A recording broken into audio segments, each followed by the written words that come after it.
To my friend Nate and all the listeners of this podcast, no one circles the wagons than Nate Discate. Circle the wagons, Buffalo. Where else would you rather be than right here, right now? Hey, hey, let's go Buffalo! Hey, hey, let's go Buffalo! The Bills make me wanna shout. Welcome to the Circling the Wagons podcast, a podcast discussing the Bills all year round with interviews, news, recaps, and insightful fan discussion. Most times.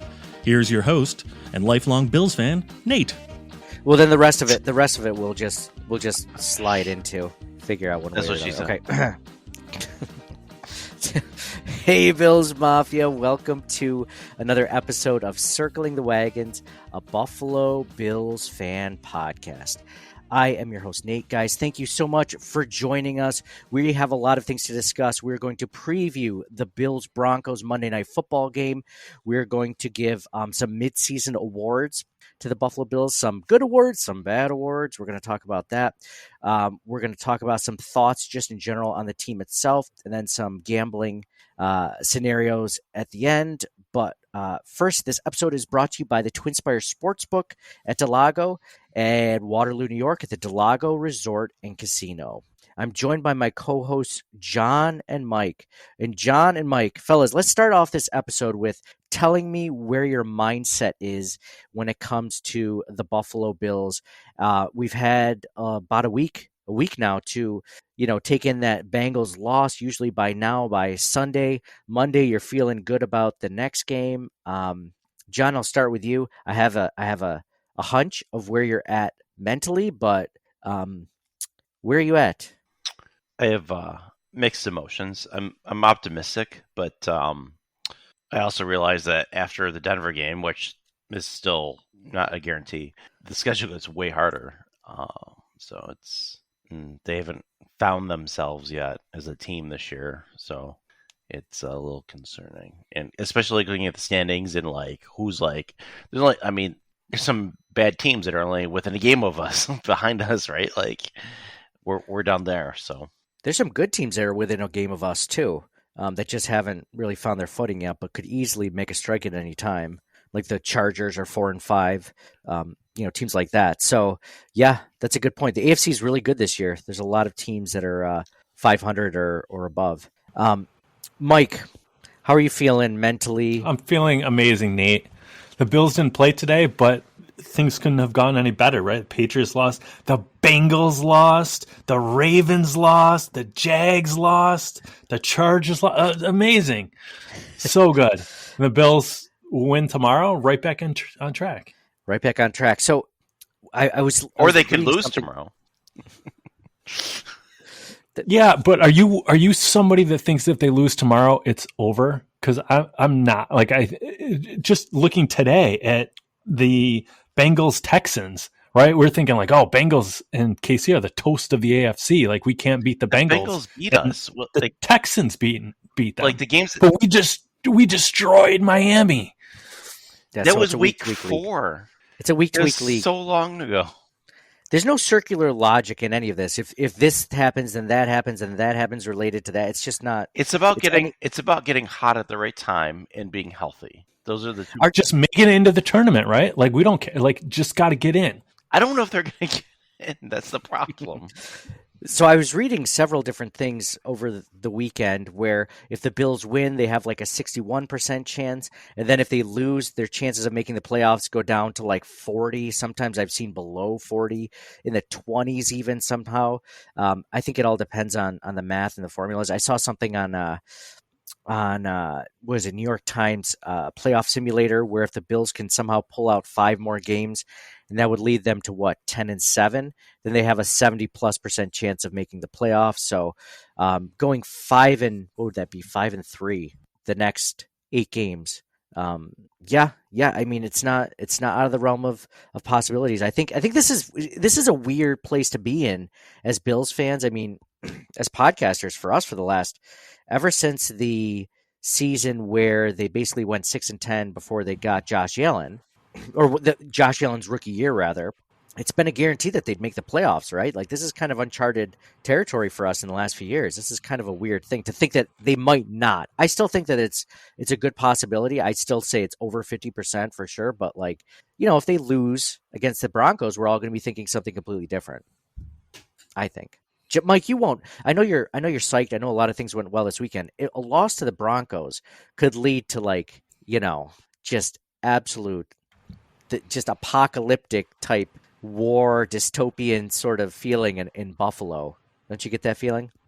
But we just got done saying like the tremendous parity. So if the Broncos have our number tomorrow, like every year we play the Chiefs, we beat the Chiefs in the regular season. We not only play them close, we beat them. So I think we talk about we really like to have Broncos Jets, and then it gets really, really tough, and Eagles, Chiefs, Cowboys, and you'd like to win 2 of the 3. But even if you win 1 of 3, I don't think it's over, because then it gets easier again. Chargers, Patriots, Dolphins, right? Like, yeah. But you have to beat But there's those are the teams you're going to see in the playoffs. Like you have to, I think what John would say, right? Most of those harder teams are also away, right? Like it's in Kansas City, in Philadelphia.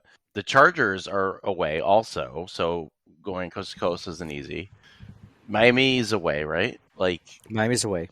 Listen to Miami's schedule the rest of the way. Because but when Nate and I say like, "Oh, that gives you 3 points," you're always like, "No, it doesn't anymore." So who cares? Yeah, well, it still, doesn't anymore. Well, it's still a little bit harder. You have to travel. It is harder. So the Dolphins schedule the rest of the way, because we're basically competing with them to win the division. They have the Raiders, the Jets, the Commanders, the Titans, the Jets, the Cowboys, the Ravens, and Buffalo. There's only 3 teams in there that have a winning record as of now. Whereas the Bills are playing... Hold on, let me bring up their schedule. Whereas the Bills are playing, obviously, the Broncos... I feel like you should have a tab with the schedule open. I am. I'm just opening that tab right now. It just takes a while. My phone's slow. It takes me a while to Google that tab. And the Bill schedule you should have memorized anyway. So, John, who are they playing in 5 weeks? So it's Denver, and then the Jets, and then the Eagles, and then the bye week, and then the Chiefs. So the Chiefs are in 5 weeks. Who's after the Chiefs? Dallas. Nah, you're actually right. Damn it. The Broncos, the Jets, the Eagles, the Chiefs, the Cowboys, the Chargers, the Patriots, the Dolphins. So the Bills, on the other hand, I said that the Dolphins have 3 teams with a winning record. The Bills have 1, 2, 3, 4 guaranteed. The Chargers are close too. So I think there's a lot of X factors too, though, right? Like if, heaven forbid, Allen gets injured, it severely compromises their chances. If Tua gets injured, Dolphins are done. Like in every week, you see star quarterbacks going down. Like there's so much other variables, or so many other variables that are going into it. You know what? You just got to get, to your point, like you just got to catch fire at the right time. You know what's unfortunate about all of this is that there's a lot of negativity, I think, in the fan base with the way that this team is performing. But I think a lot of, the anger and resentment from the team, I think, has to do with the fact that, like, not only are they not playing well, because it's like you guys both alluded to, it's about getting hot at the right time. Just get in and get hot at the right time. Remember those Giants teams that won the Super Bowls? Like they were like 9-7, and then they just got hot at the end of the season, and they went all the way. That's what you want to be if you're not playing well right now. But the problem is, it's like the Bills have so many injuries, so many season-ending injuries, that I think that it's just really difficult for a lot of fans to see the outcome. Like, oh, they have all the pieces in place. They just need to start working as a cohesive unit. Like they've already lost pieces of their cohesive unit so that they can't be one, so that they're just trying to, make up for the fact that they don't have that the whole time, right? The Chiefs are a great example of a team that's struggling offensively, but their defense is actually the one that's picking them up.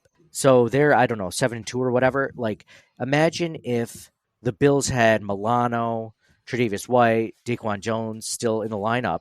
I mean, they could easily be 7-2, and we don't even care about the offense. Sure, we're talking about it, and we're like, man, I wish the offense was doing better. But, like, they're 7-2. They're one of the top 3 teams in the AFC. You're talking about Josh Allen being an MVP candidate because his statistics are doing really well, minus the win-loss record. I think he has the most touchdowns in the NFL, most total touchdowns in the NFL right now between rushing and passing.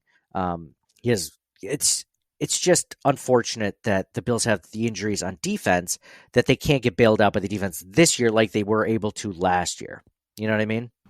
That makes me feel more pessimistic. I feel the same. I don't like that feeling. This is a bad feeling. I don't like this. Well, I mean, let's turn it back into. Oh, do you guys want to do midseason awards? Let's do midseason awards real quick.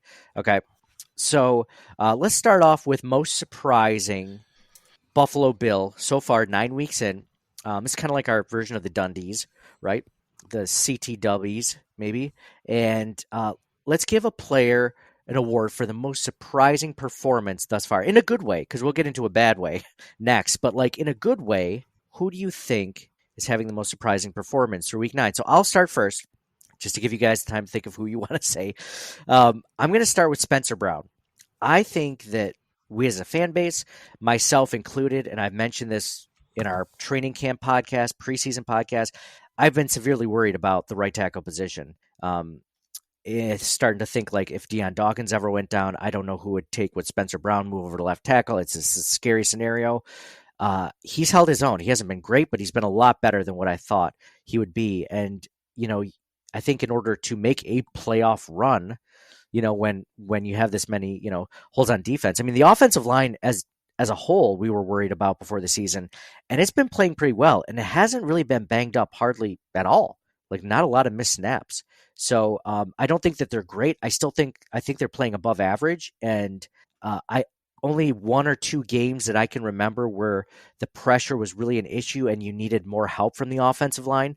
But as a whole, I think on the season, like they've done pretty well. So I'll give the special nod to Spencer Brown because I did not think that he would be playing this well. I thought we might be talking about him being replaced by somebody else, but like who'd they sign in the offseason? Jermaine Ifedi? I thought maybe by now he would be playing a right tackle, but he hasn't. Spencer Brown's been doing well. And Deion Dawkins has been doing well. Deion Dawkins was talked about, he had to regress last season in 2022. Is he going to have another good season? He's having a really good 2023 season, so much so that they restructured his contract and gave him some more guaranteed money. So, John, I'll go with you next. Which player has had the most surprising performance this season through week 9 for you? Nobody. Nothing surprises me, so. Okay. All right. Well, I was going to say Terrell Bernard for you, but you were the one that called him. You said he was going to be good. Yeah, that definitely didn't surprise me. I knew he was going to be okay. You knew he was going to be better than Tremaine Edmonds has been the last 5 years, basically. I knew at a minimum that he would be, at the cost per, I don't know how you want to say it, but like the amount of money they would have paid Edmonds compared to what Bernard's making on his rookie contract, that he would have been better from a value standpoint at a minimum. Yes, absolutely. So nothing surprised John. He doesn't want to, and also he doesn't want to give any credit to anyone for their performance because he's not really happy about it. Mike, who's your most surprising performance of a player or group or whatever? You can say coaches, whatever. I think offensive line is. I'm just used to them not being that good. I feel like. Yes. And you're not going to let me say Zach Moss, right, or Devin Singletary. You could say Zach Moss and Devin Singletary. Any running backs that are no longer on the Bills. Maybe Kincaid, because the Bills seem so reluctant to use their wide receivers, but we get so pumped up for the draft picks. We all thought he was the second coming of Gronkowski. I think Bernard's a really good one. Singletary had 150 yards today against the Bengals. The Bills did not get 150 yards rushing against the Bengals when they played them last week. How disappointing was that to see the Houston Texans do? I know we kind of touched on it earlier, but like it just made you think like, man, we could have done it. But then again, it was in Cincinnati when we played them. It wasn't in Buffalo. Just can't seem to get it. And then these running backs, Zach Moss has been having a really good season before Jonathan Taylor came back. And the whole time we're thinking like, oh, it's just the running backs, right? Like that is not the reason why we're not able to run the ball. Nope. It's not the talent. Nope. And they keep taking stabs at it again and again, hoping that this is the guy. I think one thing too, like I was thinking this year, Josh Allen would elevate his game in terms of the turnovers, and that's been kind of disappointing for me to see. Like, that's been surprising. I thought he would be able to focus on that and really rein that in, but so far we haven't seen that. Well, let's talk about that. Most disappointing performance through week 9. Would you give that to Josh Allen and his turnovers then? Would that be the highlight of the most disappointing part so far of this season? Like, I mean, and not only the turnovers, the most inopportune times, right? Like, I mean, at your own 12-yard line, like last week, it's just, I'd put that up there for sure. If you're not going to say injuries, I'd put up Josh Allen's turnovers. I don't know. Like, who's the best quarterback in the league? Mahomes. Patrick Mahomes. Right. And coming into this week, he had one less interception than Josh Allen. Like, I don't know. That's fair. We need a stats boy who can check John. John's like an intern. John's like, Patrick Mahomes has 1,000 less yards passing than Josh Allen. I'm like, absolutely.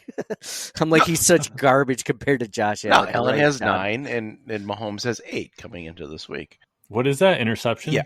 How many I'll do fumbles. Yeah, I know. I didn't memorize that statistic. I'm sorry. Hold on, I'm finding that out right now. He has 2 fumbles lost this year, and Josh has... Mahomes probably has a better offensive line, too.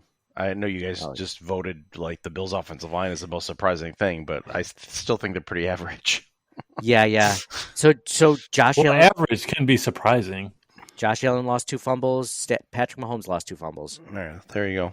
Well, double check his interceptions. For Allen versus Mahomes. Mahomes was 8. Mahomes was 8, and Josh Allen has 9. That's correct. Okay. And Casey had the bye this week, so no difference right now. So, good job, John. Thank you. Good job, John. Not talking out of your ass this time this week. It's surprising in this topic. By the way, John, real quick, I did the math, and Tremaine Edmonds is making over 13 times as much as Terrell Bernard is this season. So I think we were going to win that one no matter what for the most part, unless he got benched. But yeah, absolutely per dollar for dollar, he's definitely. And then the other factor too is like a comparison would be like re-signing Edmonds versus extending Oliver, right? And I think they made the right choice. Oh, absolutely. We were worried about that. We're like, I think they made the right choice. Now it's confirmed at this point. So, Mike, you were mentioning, Patrick Mahomes, struggling, at times, and it's like there's not as much made about Patrick Mahomes and the offense struggling for KC, just because their defense can bail them out. Josh Allen doesn't have that this year. So I know I mentioned that earlier, but it's like we would be looking at Josh Allen in such a different light, especially after what John just mentioned statistically, how Josh hasn't really turned the ball over as much as we think he is. He's 1 turnover more than Patrick Mahomes through 9 games. The difference is that he doesn't have as many wins in the W column as Patrick Mahomes does. So we look at that because everyone should be, if Patrick Mahomes and the Chiefs were 5-4 right now, everyone would be like, what's going on with Andy Reid's offense? Like, at least with Josh Allen, it's like, well, he's got a second-year offensive coordinator. What's Andy Reid's excuse? Why are they looking like garbage? Yeah, I mean, to be fair, the 9 interceptions I think is tied for league leading, but Mahomes is 1 behind. Like, it's so it's one of those things. It's not like Josh has 9 and Mahomes has 2. It's not like one of those. So yeah. Plus, you got to take the good with the bad with Allen. He's a gunslinger, right? Like, that's part of his game. Some of those balls too are like tipped, and then like whatever. Like, yeah, I got to factor all that stuff in. But I don't think Allen is the problem here. I don't. So, John, most disappointing performance so far, 9 games through in this season? Ken Dorsey. Good. I was waiting for Ken Dorsey. So, Mike said Josh Allen's turnovers. John says Ken Dorsey. Explain. Expound on that. The play calling. Yeah. So, I mean, like, I've been cutting Dorsey slack early on, but like I'm gradually, coming to moving closer to the majority on this. But it's been a year and a half, right? Yeah, something like that. So there's a lot of like questionable things that I see during games, and some of it isn't even related to like the whole like finding their identity this year thing. It's like you see like shotgun empty backfield on like 3rd and short, 3rd and 1, or like 4th and inches and these things, and it's like why There's no threat to run it, right? Yeah. I mean that's an easy example, but like the 2 tight end setup obviously wasn't working, and then it's gotten a little bit better with 1 tight end. The up tempo thing seemed to work in Tampa, but like they kind of moved away from it after that. I don't know why. By the way, real quick, John, to that point, in the press conference after the game last week, McDermott was asked specifically why they went away from the up-tempo offense, and he was like, I don't know. So it was basically saying it wasn't his call that they didn't do it. He wasn't like, well, we wanted to slow the game down or whatever. Like, that was not – it sounds like that was all Ken Dorsey based on that, right? So yeah, like I don't know if he's like outthinking himself on some stuff and making it overly complicated. But they got to figure something out, because a couple more games and it's over. Like, the AFC is too good. You don't think they fire Dorsey in season, do you? I don't think they fire anybody in season. No, because who are they going to? Unless they have somebody like to promote within. They do. Like, who are they going to get? Like, everybody's on a team, right? Well, they have assistant coaches that have called plays before. Joe Brady, their quarterbacks coach, has, I believe. I forget who their wide receivers coach, I believe he has before. Hold on. Adam Henry, I believe, has. Aaron Cromer has. Like, they could go to a guys. I don't know if it'll be better than Dorsey, but they have guys that they could potentially go to. Wouldn't if you were going to do that, wouldn't you want to do that before the season's over? Like, before, I mean, because if the Bills go 5-5, it's like, well, what's the point? Like, you're just trying. It's just a trial then for next season. You're not. I guess. I mean, I don't think anybody's going to be better than Dorsey that's on the team right now. So I mean, like, you just roll with it until the end of the year, and then because then you can still, like, maybe Dorsey puts it together in 2 weeks, right? And then, okay, now they're amazing. Whereas if you fired him the week before and promoted somebody, even if it's in the interim, you know that the interim guy probably isn't going to be the guy next year. So, right? So you might as well at least see if Dorsey can turn it around. So you got to wait it out the rest of the year. The Bills end up firing Dorsey and he goes to some other team, like the Patriots or something, and he just like lights them up and they just become like the wild card team in the AFC East or something. Just like Singletary and Moss leaving the Bills ends up being a great thing for those two players. Yeah, the creativity, a lot of things, it sounds like, from people that actually watch and study tape, the theme that I seem to get about Dorsey is that he's not creative, like you mentioned, John. And then also, he's just not very good at using the players to their strengths, and he's not that good at scheming. Like, he's not terrible, don't get me wrong, but he's like average / below average. And I mean, it was those were big shoes for any guy to come in and fill for Brian Daboll. I think we kind of take that for granted. I mean, Brian Daboll, it was his 9th or 10th year as an offensive coordinator before he left for the Giants. So there was, I mean, then you're taking, a guy like Ken Dorsey who has no experience whatsoever.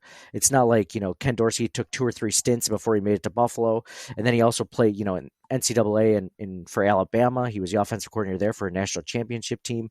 Like, he had some success at places, not great success in the NFL, but, he had great success here in Buffalo. And then just to replace him with a rookie coordinator who had never really truly called plays before, we were just hoping that it would work out. And to this point, I mean, I think the consensus is that we were hoping he would get better this season. He just hasn't. If we get to the end of the year and let's say the Bills miss the playoffs, I think Dorsey's going to be the scapegoat, right? Whether I say scapegoat, but like deservedly or not, he's probably going to go, right? Yeah. I like the idea. So I feel weird rooting for someone to lose their livelihood, but like, I like the idea of getting rid of him before the season, because let's say you could give it to a signal caller within the team, right? Like one of those 2 or 3 assistant head coaches I mentioned. Like, let's say you play out the season, they lose this week and they go 5-5 or whatever. Maybe they end the season, 9-8, but the offense looks markedly better at the end of the season. At least you have somebody within the organization to potentially hand the keys to, right? as opposed to we have to look from outside the organization, or let somebody within the organization promote them, even though they don't really have any in-game experience with Josh. I think you got to look elsewhere. I don't think they have the guy that's already there. And Josh is good, so like it's not like you have to like worry about some guy coaching up, a young player that needs to get better. Like Allen is fine. Mm-hmm. Well, I think this is also a learning lesson. So maybe we don't let Josh Allen pick the next coordinator. Okay, maybe Sean McDermott should be the one doing that exclusively. We don't know exactly what happened. Obviously, he had input, but like that doesn't mean that he made the decision. That he handpicked him. And Sean was like, "No, I want this guy," and Josh is like, "No, it is Ken Dorsey. Let it be written." What is that? What the line was from the Ten Commandments? Let it be written. Let it be done. Is that what it was? So something like that. So let it be written. So let it be done. I think that's right. That sounds right. Do you think? Yeah, I'll Google that later. Yeah. Well, I'm looking up stats and the schedule and everything. Do you think maybe the next coordinator is Brian Dable? You think he comes back? Oh, Josh McDaniels. Dude, I feel like there's bad blood somehow between him and McDermott because they didn't shake hands. Yeah, it feels like there's bad blood. Or I've seen people say that they couldn't act all because the game was so scrappy between the two teams. Like they couldn't be like, "Oh man, it's so good to see you," because it would have looked bad for their locker room to go out that way. But yeah, it did not look good at all. It did not look like they. Sometimes they spend like an extra 30 seconds together, just really. Oh man, it's so good to see you. Blah blah blah. This was just like, hey, okay, see ya, see ya, and then that was the end. Yeah, you're right. Wouldn't it be cool to get Dable back though? Because he could easily. It sounds like he's on the hot seat as of before this Cowboys game, and the Cowboys wrecked the Giants. So I feel like he would get another head coaching job somewhere else, don't you? I think he goes back to coordinator. Well, he didn't pick Daniel Jones. It was kind of thrust upon him. Yeah, their offense has been a hot mess. I think it's not on him for that. It's like what he inherited / whoever the general manager was and all that kind of stuff. So I think that he's going to be there for a little bit still. Me too. He'd get a chance, right, with a new guy. You don't think, I've seen this a lot on social media, you don't think Sean McDermott's on the hot seat if the Bills don't make the playoffs this year, do you? No, right? I don't. He's got a scapegoat in Dorsey. Yeah, he does, right? I think it would take 2 seasons. He's got to have a scapegoat, man. Just like just like Schman. Don't say it out loud. Scapegoat for what though? They're like, we're gonna cancel your podcast. No, wait. We'll fire someone. We'll fire our offensive coordinator. It's a difficult conversation to have. Man, I feel like that in that job though, it's okay. It's not okay, but it's like if this doesn't go well, we can't keep you, right? Like I feel like that's a given, right? Whereas yours and our job, like. Are you talking to John now, or are you talking about Dorsey? Both. No, it's Dorsey in the NFL. I could never. Oh yeah. I could never fire one of you guys unless you just didn't show up for work, over and over again. But over and over, so it's 2 times or 2 times, and that's it. You only get 2 times. Mike was on thin ice there for a while. He was quote unquote on vacation in Florida. Okay, Mike. No, you guys are great attendance. You guys have done.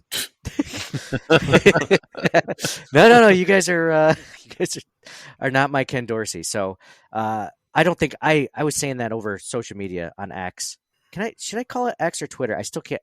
I want to just call it Twitter, but I see more and more people calling it X. So I was basically, someone was like, "Oh, Dorsey, McDermott gets fired if the Bills don't make the playoffs." I'm like, I don't think his seat's even lukewarm. They just gave him extension this last summer through 2027. So like they'd be on the hook for so much money. Like you said, he's got a scapegoat. And even if it wasn't Dorsey, his other scapegoat is just injuries on defense. Yeah. So I mean, and if anything, even with the injuries, the defense has looked pretty good, right? Yeah, exactly. All things considered, it could be a lot worse. So I'm not really worried. So disappointing. I'm just going to put injuries just because, I mean, after the ration of injuries that we had last season, I didn't think we were going to have this many injuries to even start the season. It'd be one thing if you had these injuries like, week 15 or something like that, but didn't even get 3 or 4 games out of Tre'Davious White, 4 games out of Matt Milano and Daquan Jones, and then their season was done, which is just soul crushing.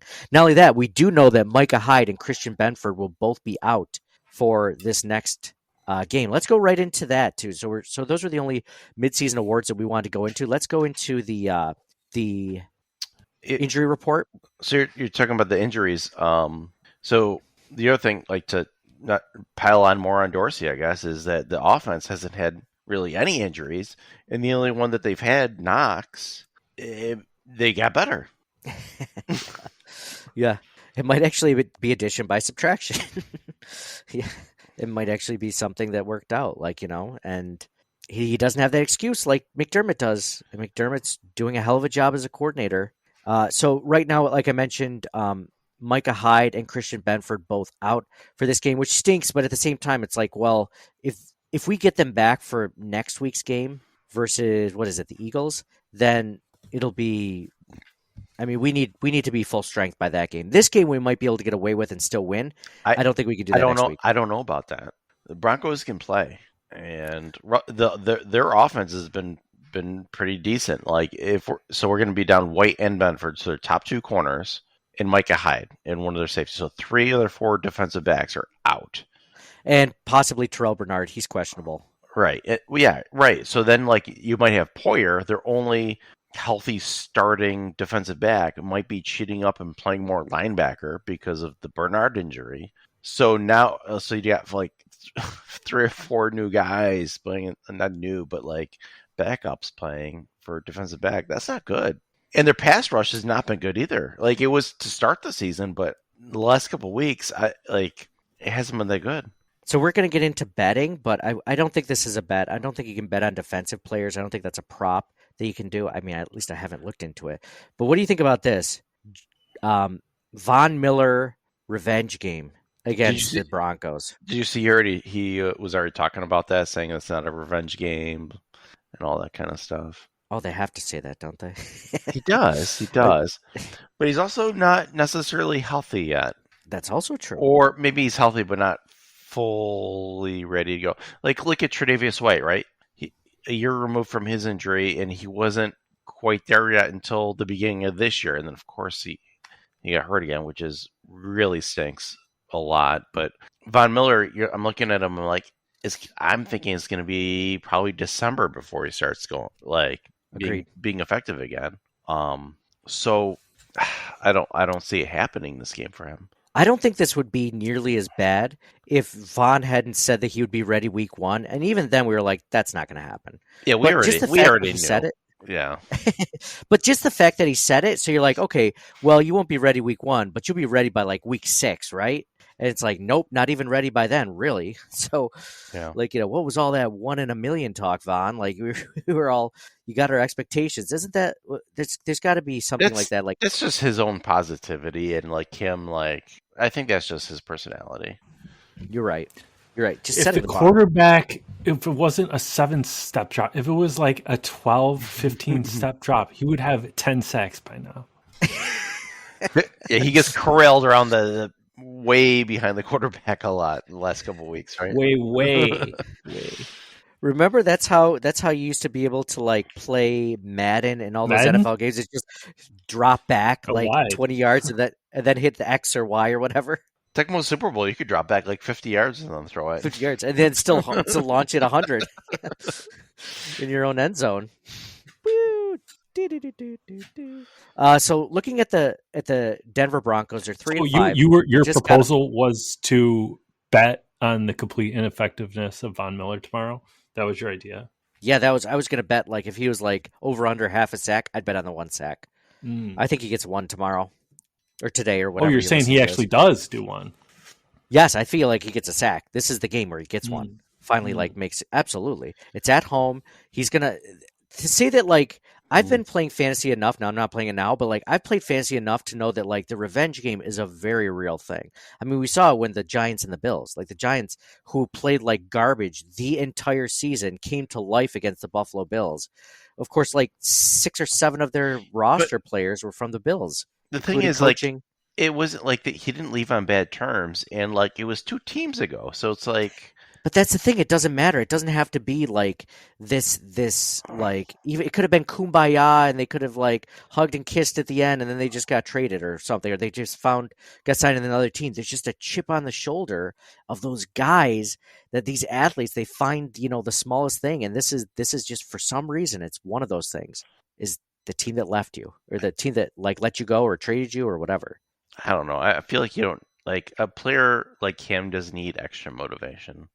It's all the small things, John, that get you that one less step, like running around the quarterback. That's all it takes, or 5 or 6. It's just something. I don't know. It's like Diggs. It's like Diggs, right? Like Diggs doesn't need any extra motivation against any team. He's going to be 100% dedicated no matter what. Right? That's it's true. Like, but I guarantee if he plays against the Vikings, man, dude. Yeah, they played last year, right? Yeah, like, it's no different. Like he's gonna bring it every game, no matter what. Bring the action. Yeah. I don't know. I think there is something to the revenge game, especially in particular situations, but I do think it's a little bit overrated. He either gets a sack or tears his ACL again. There's only one outcome between those two things that I see. He sacks someone or tears his ACL trying. It's the only thing I could see. I don't think necessarily either of those things happen, but I for some reason I'm feeling the sack. This is the weekend. We're just like, oh, Von Miller's back, right? So Broncos 3-5. Their big win was really against the Kansas City Chiefs. They beat them 24-9. Right before their bye, they're coming off the bye week, which does not work in the Bills' favor by any means. Bills technically have a short week because they played Sunday Night Football, so not a real short week, but. And again, like their defense, the Broncos' defense is not good. I mean, it's 32nd ranked in points against. It's 32nd ranked in yards. Like it's 31st. It's 27th in passing, 32nd against the run. Like there's a good chance the Bills could actually run the ball against the Broncos this week. It depends on the play selection.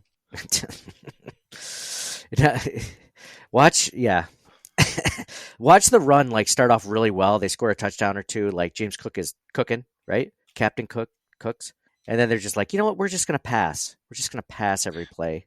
We're like, how come Allen isn't running more this year? How come? Are they just afraid that he's gonna get hurt? And they're like, don't run. We're not gonna call any running plays for Josh Allen, or you're not allowed to scramble and run. He does it from time to time, but it's not anything like in previous years. It's nothing like they actually called some design runs. Remember that touchdown was a design run, right? Like he would turn games around just from him scrambling and running against teams, but he's not doing that as much. He was the leading rusher for the Bills last week, so maybe this is the point where he turns a corner though, and he starts to maybe do it a little bit more. Last week they didn't call any runs from the running backs at all, so that would be the reason for that, right? Like they had 8 rushes last week with running backs. Yep, and that's between Murray and Cook and that's it right now. Fournette, right? Unless Fournette gets called up. Well, Fournette. Oh no, he was on practice squad last week. Yeah, so he's got to get called up, which he might get called up in this game. I feel like I wouldn't be surprised. I feel like with the couple more injuries on defense, yeah. I mean, like what? Who else are you gonna? Well, I guess Elam will be active, right? He has to be. Probably, yes, he does. Yeah, with Benford out, he has to be. So it'll be Rasul Douglas, the guy they just traded for a couple of weeks ago, is going to be a starter. And then Dane Jackson. He's awesome, man. He's awesome, Douglas. I'm high on him. Yes. I like Douglas too. I love Rasul Douglas. Didn't anyone think of like that Batman movie with Raz Azul? Is that his name? Raz? From that first, The Batman Begins? Raz Azul, the guy from in the Tibet, where it was Liam Neeson character from. Okay, for some reason I think of that every time. Anybody? Bueller, you guys are like crickets. No, Nate never thought of it, and I still won't after that. Rasul Douglas. Anyway, they swapped. So out so he's going to be starting with Dean Jackson. Actress for that, right? Between Batman 1 and 2. Yes, they went from Katie Holmes, right, to something Gyllenhaal. Maggie Gyllenhaal. Maggie Gyllenhaal. Yeah. Has there ever been a worse swap? from one leading female. One was like a sex symbol to teenage boys for like, Dawson's Creek, and the other one is just like Jake Gyllenhaal's sister. Dude, I'd argue that Jake Gyllenhaal is better looking than her. And I say this as a straight man. Like, this is... You give me a choice between the two? I don't think I'm choosing Maggie. I'm definitely not choosing Maggie over Katie Holmes. My goodness.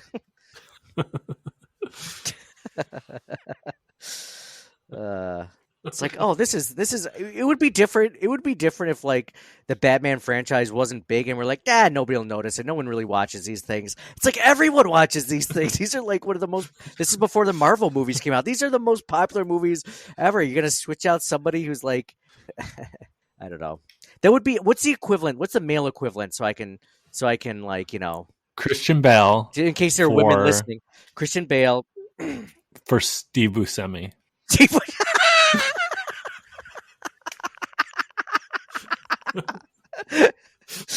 I'd even go a step further. That might be like Channing Tatum for Steve Buscemi. Christian Bale's a good-looking guy, but it's Channing Tatum. Yeah. Man, biggest miscue ever. Were they just looking for someone and be like, crap, Katie Holmes can't do it. Who can we pick up? They just like open up a directory of actresses and just pointed at a name. Anyway. What were we talking about? Who's your favorite superhero? If you guys had a pick. Oh, good question, John. Who were you thinking of when you asked that question? Batman. Oh, Batman for sure. Yeah, for me. Is it always been Batman, or just because of the revival of the movies and everything? No, it's always been. Mike, what's yours? Mike's not really into Marvel movies. I do know that about Mike. Is it Superman, Mike? It's Superman, isn't it? I don't know. Jerry loves Superman. Mike's gotta love Superman. Mine's definitely one of the Marvel characters. I want to say Iron Man. I'd say Iron Man's one of the coolest because he's like. That's a good one. I like Iron Man. Yeah. Yeah. I never followed him growing up. It wasn't until the movies came out, but it's like him or Captain America because. Oh, Captain America is good too. Yeah, I like that. Yeah. Iron Man mostly because like he's a superhero because of his intelligence, right? Kind of like Bruce Wayne and Batman, except with the technology that he's created, like he basically becomes a superhero. It's not because he was given superhero strength. Like Thor is awesome. Don't get me wrong. Like all those guys, Incredible Hulk. Like I love those guys, but maybe in my juvenile brain, like I'm like, I could never be the Incredible Hulk. You relate to him. You think you see some of him in you. I mean, went to MIT at age 12, working in government projects at age 15. Oh, yeah.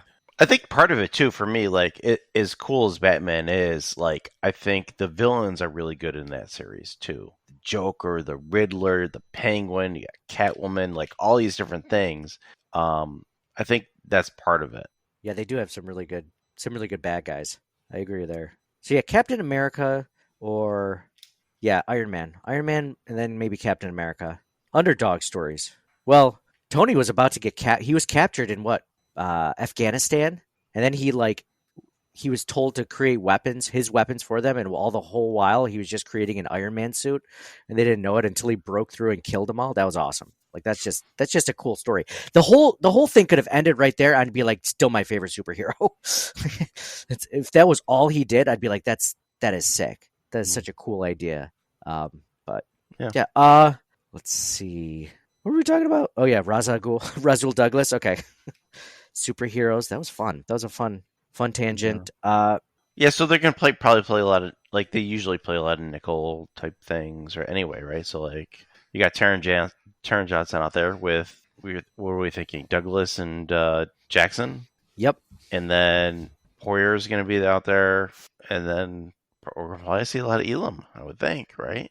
Yeah. Khair Elam is the primary backup. I mean, you might even see Cam Lewis get activated, potentially. Yeah. Well, Cam Lewis... if Terrell Bernard is even... Lewis does special teams, and he can play either corner or safety. So, like, I feel like he's always going to be in the mix. Saran Neal too. He can play. He does special teams. He does safety. You could probably play corner in a pinch, but it's gonna be if Micah Hyde's out though, that's gotta be Taylor Rapp, right? oh, I forgot about Rapp. Yes, Taylor Rapp. Yeah, there you go. So then, and even so, DeMar Hamlin might be active because of that too. We'll see. Yeah, there's a lot. They do have good depth. I mean, like the more we talk about it, like there's a lot there. But to have 3 starters out is gonna be tough. On top of the other 3 starters, On top of Bernard and Miller not being 100%, and Daquan Jones, like that's rough. That's a rough, no matter what. No matter it's a rough one. No matter who you're playing. So I am legit worried about Denver. So the Bills are favored by 7 points, John. So it sounds like you would definitely not take the Bills with the points, right? Like if you're betting on this game, you're betting you're betting the +7. I am not betting on this game, but if I had to, I would bet the Broncos +7 with the points or +7. I think the Bills win, but I still think actually the last time I looked, it was +7.5. Like you're getting all those numbers, right? Like, the field goal, 2 field goals, and a touchdown. It's like, yeah, I definitely take the Broncos +7.5 if I had to, but I'm not gonna. Because I'm a Bills fan, I'm not gonna even bet the game. So, Mike, what did you say? You would bet the Bills with the points? The Bills. You think they win by 8 or more? Yeah. 7. I'm looking at 7. It's at 7 right now. Yeah. When I looked this morning, it was 7.5. It's at 7 right now, but you would have to bet the Bills would have to win by 8 or more for you to actually cash out, right? Mm-hmm. I don't think goes to I would. 6.5. If I wouldn't bet on this game. If it gets to 6.5, if it goes to 7.5, I'm jumping on the under for that one for sure. I'm taking the Broncos with the points. I don't like this game for the Bills. The Bills haven't covered the last 2 or 3 times they were favorites, so I don't necessarily think this is going to be any different. Don't you think it's 5 or 6? Has it been that long? It might be more than that. Maybe not in a row, but there's been a lot of games they haven't covered. They probably haven't covered hardly any of the games this season. The games that they covered, the Raiders, the Commanders, and the Dolphins. Those are the 3 games. Yeah, probably. Literally the only 3 games they covered.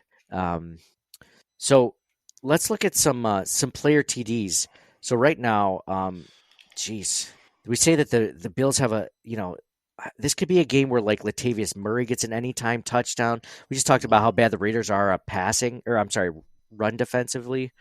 Latavius Murray is +375 for a touchdown. James Cook is +138. I mean, Stephon Diggs is the most likely. He's -125, but Josh Allen's +130. What's Kincaid? Kincaid is +210. Ooh, that would be a good one. That's what she said. Also, Gabe Davis. So if you think the Bills are going to do well, you would think Gabe Davis is going to do well, right? Not me. Okay, so I'm not high on I can't trust Gabe Davis. He's either 95 yards or 0.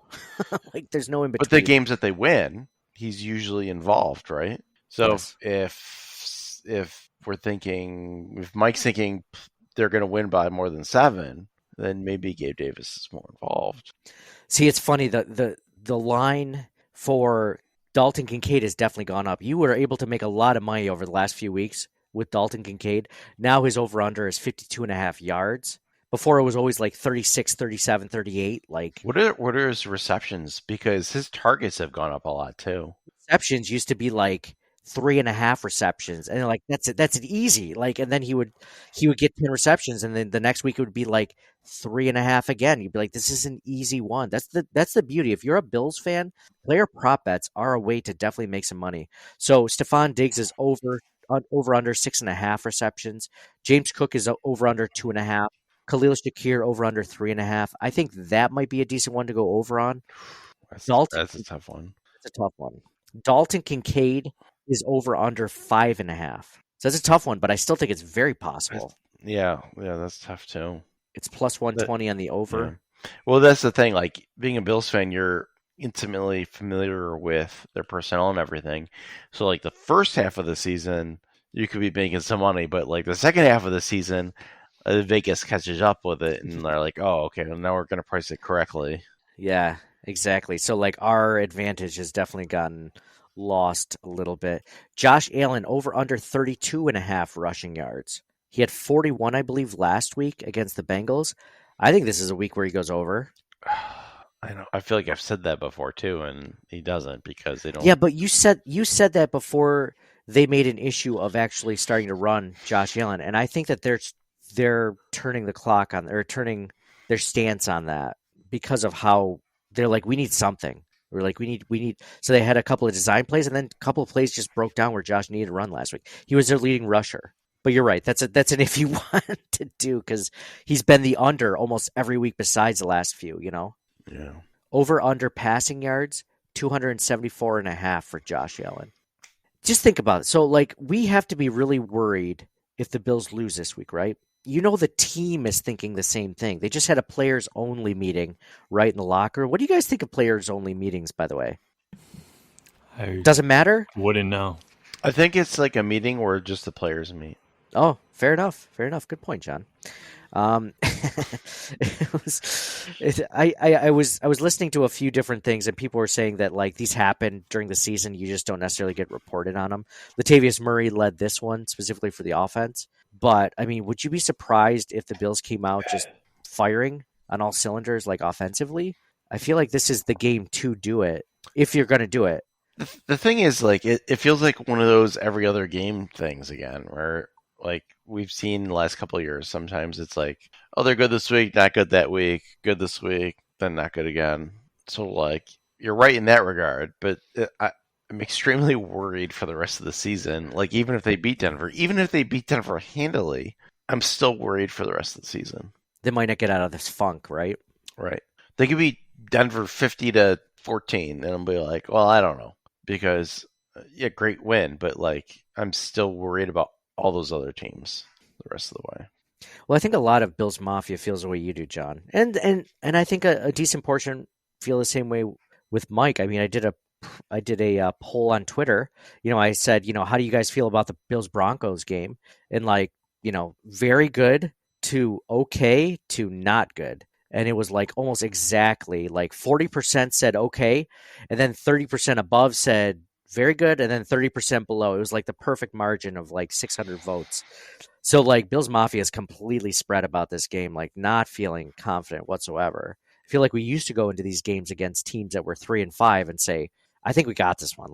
This is a team that's the Bills should win against, right?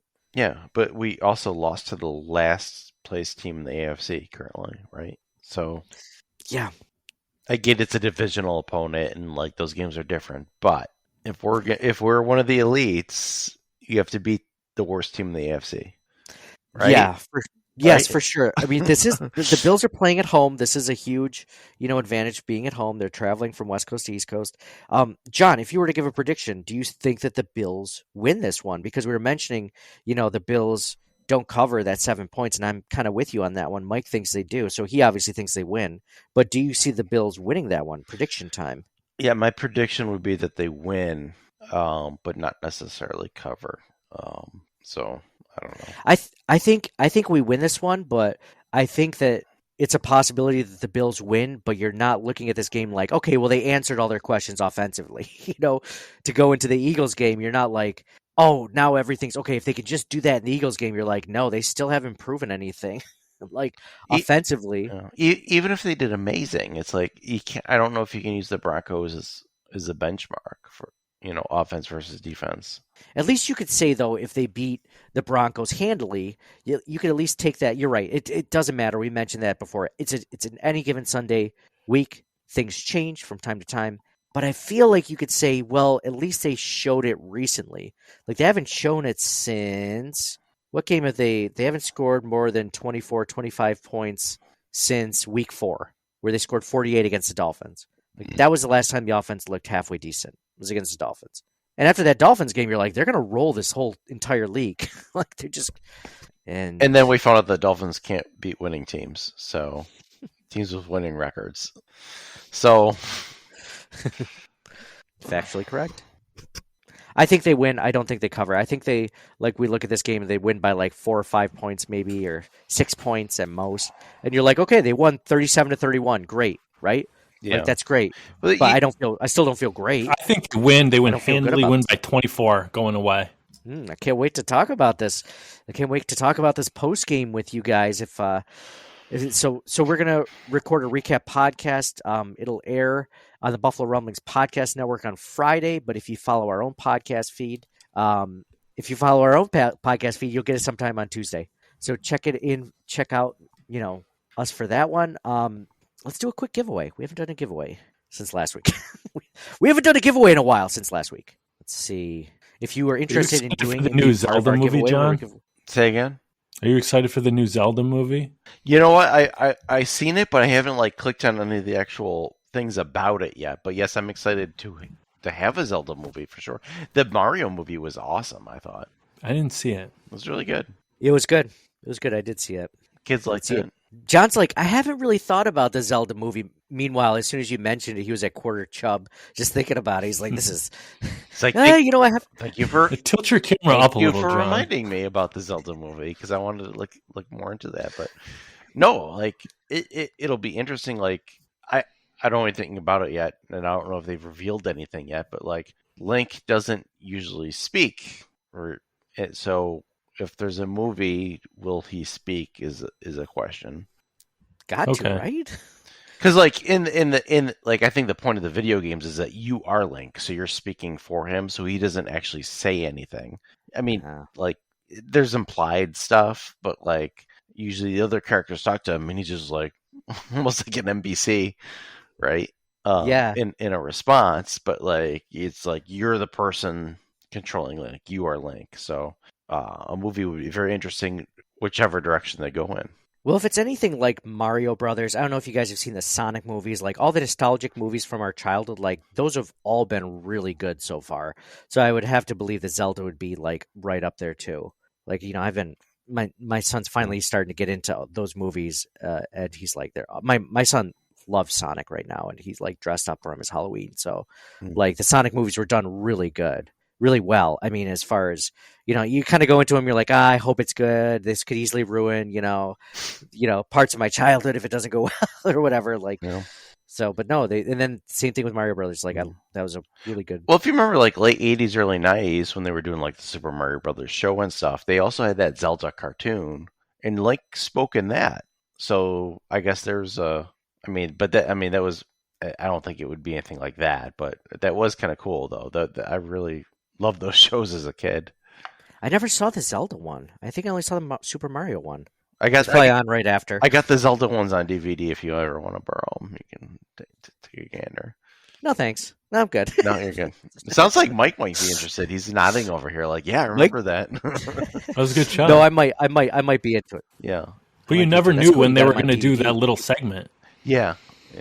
Although I think they re-aired it a lot of times on Fridays, I want to say. Really? In the afternoon? It's right as soon as I got home from school. It'd be right around that time. Oh, that's cool. That's cool. So, real quick, I forgot, we're going to pick a winner. If you're interested in winning one of the TeePublic shirts from our TeePublic store, just leave us a review on our Circling the Wagons podcast feed and leave us a 5-star review and a note mentioning it. Please leave your Twitter handle, Instagram handle, whatever, X handle, Facebook, whatever, or your name or whatever. So that way when you win, you can email us and I'm like, oh, that's that person. And in this case, it's at JBack01. That's at JBACK01. You're the winner this week. Just shoot me an email or a message or whatever on social media. Let me know that you won. And you can pick a shirt from any of the shirts from our TeePublic shirt store that are on sale right now. So thank you guys all for listening. Again, this episode is brought to you by the Twin Spires Sportsbook at the Delago Resort and Casino in Waterloo, New York, on exit 41 off of Route 90. One of the best places to gamble in all of upstate New York, to be 100% honest. So been to a lot of places. It is one of the best. So any final thoughts, John, Mike, before we end this one, before we talk again after the Bills game on very early Tuesday morning? Go Bills.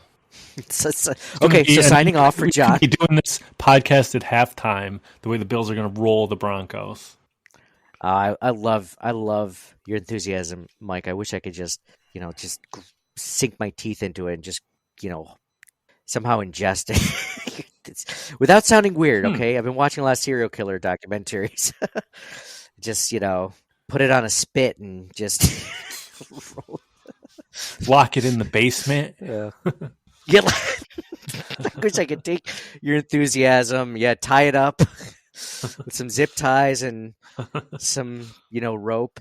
I was watching something on the BTK, and the guy who ended up being the BTK killer, and they called him BTK because it's like bond, torture, kill, was that like he was the president of his congregation of his church, and like he was an ADT like security installer, and that's how he found his victims.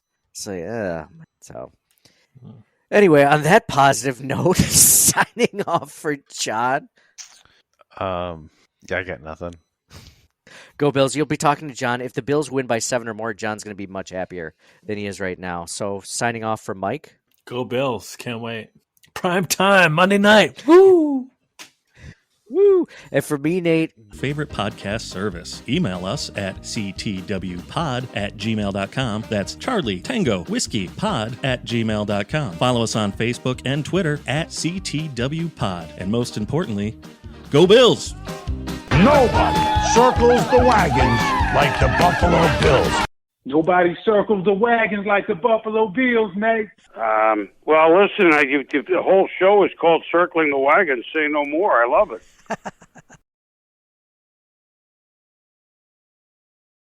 Good ending. Cool. Good work. That's your best one, yeah. That's what she said. Thanks. 7 years in, I finally got a decent one. I had to throw in my own reference to BTK Killer to do it. That wasn't organic by anyone else, but I'll do it. I'll just feed myself lines.